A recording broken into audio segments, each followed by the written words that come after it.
तो जो इंसान बच्चे के लिए तरसता है वो दवा नहीं खिलाता है अपनी पत्नी को। मुझे हर बार दवा खिलाया गया।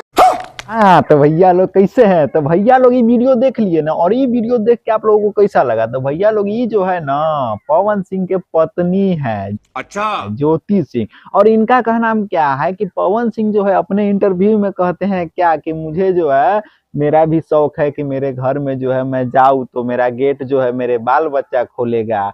बशर्ते कि पत्नी का बयान क्या है कि जब जो है उनके साथ में थी ये, तब जो है पवन सिंह इनको दवा खिलाती थी बच्चा न होने वाला। ये हम नहीं, पवन सिंह की पत्नी खुद खुलासा कर रही है। हम मालूम है तेरे बाप को मत सिखा चल। और पवन सिंह के कहना में क्या है भैया लोग कि जो है ना, हमारी पत्नी विधायिका बनने के लिए सब नौटंकी कर रही है। बशर्ते कि सारा दुनिया को पता है कि पवन सिंह सिर्फ सिंगर और एक्टर सही हो सकते हैं, है ना, बशर्ते चरित्र उनका बहुत ही खराब है। ये है वो है दिस है दैट है, बहुत मार मारा।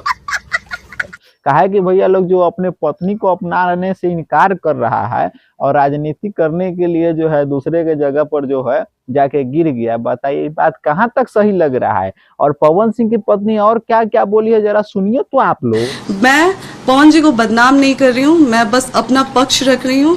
पवन सिंह के बदनाम आप काहे कर रही है ना? पवन सिंह बदनाम नहीं हो रहा है। अब बताइए भैया आप ही सभी लोग, पवन सिंह जो है इस तरह बदनाम नहीं हो रहा है। ज्योति सिंह का कहना क्या है कि पवन सिंह को हम इस तरह बदनाम नहीं कर रहे हैं। तो बताइए आप ही लोग, बताइए कि ज्योति सिंह बयान अपने बयानों में क्या देना चाहती है। और पवन सिंह सीधा बात बोले हैं, कहा कि विधायिका बनने का सब नौटंकी है।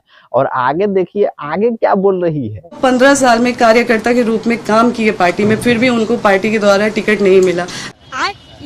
ना ना भैया ये बात तो सही है। काहे कि पवन सिंह जो है 15 साल कार्यकर्ता के रूप में जो है पार्टी में काम किए, उनको टिकट नहीं मिला और ज्योति भाभी को टिकट मिल गया। इसी से खुलासा हो रहा है कि पवन सिंह का कोई न कोई गड़बड़ है। और अभी अभी आप लोग देखे होइएगा सोशल मीडिया पर कि पवन सिंह जो है उपेंद्र कुशवाहा के पैरों में जाके गिर गया। और पवन सिंह के कहना क्या है कि हम जो है ना स्वाभिमान वाला आदमी है। स्वाभिमान वाला आदमी जो रहता है भैया लोग, तो बताइए वो जो है अपने पत्नी को छोड़कर जो है राजनीतिक में जाता है और दूसरे के पैर में गिरता है। बताइए आप लोगों को ये बात कहाँ तक सही लग रहा है? और इस वीडियो को कहेंगे आप सभी लोगों को कि दबा दबा के शेयर करिए, ताकि ये वीडियो जो है ना सब तर ये फैल जाए, तब उसका खुलासा होगा, है ना। जब तक के लिए मिलते हैं नेक्स्ट वीडियो, जब तक के लिए बाय।